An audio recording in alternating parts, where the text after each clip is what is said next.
भाषाका अमरदीप आदि कवि भानुभक्त तनहुको पावन धरतीमा जब एउटा शिशुले पहिल्यै सास फेर्यो, कसैले कल्पना गरेको थिएन उसको कलमले एउटा भाषाको भाग्य बदलिन्छ भनेर। हे भानुभक्तकी आमा, तिमीलाई कोटि कोटि प्रणाम। तिम्रो कोखबाट जन्मिएको त्यो पुत्र आज सम्पूर्ण नेपाली जातिको गौरव बनेको छ। त्यो समय नेपाली बोलिन्थ्यो तर सम्मान कम पाउँथ्यो। जनताको भाषा जनताकै ओठमा सीमित थियो।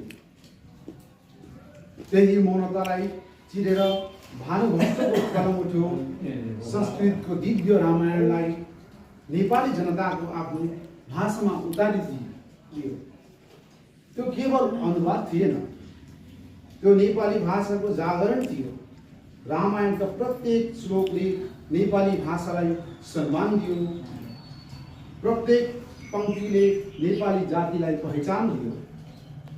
आज हामी जहाँ भए पनि भारतको गोर्खा बस्तीमा अथवा संसारको जुनसुकै कुनामा नेपाली भनेर चिनिनुको एउटा उज्यालो आधार भानुभक्तको अक्षरै हो।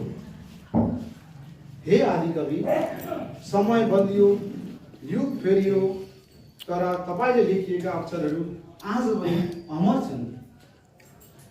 213औं जन्म जयन्तीको यस पावन अवसरमा हामी तपाईको प्रतिमामा फूल मात्र चढाउँदैनौँ, तपाईले बालेको नेपाली भाषाको दीपलाई पुस्तौं पुस्तासम्म उज्यालो राख्ने अटल संकल्प पनि दोहोर्याउँदछौँ।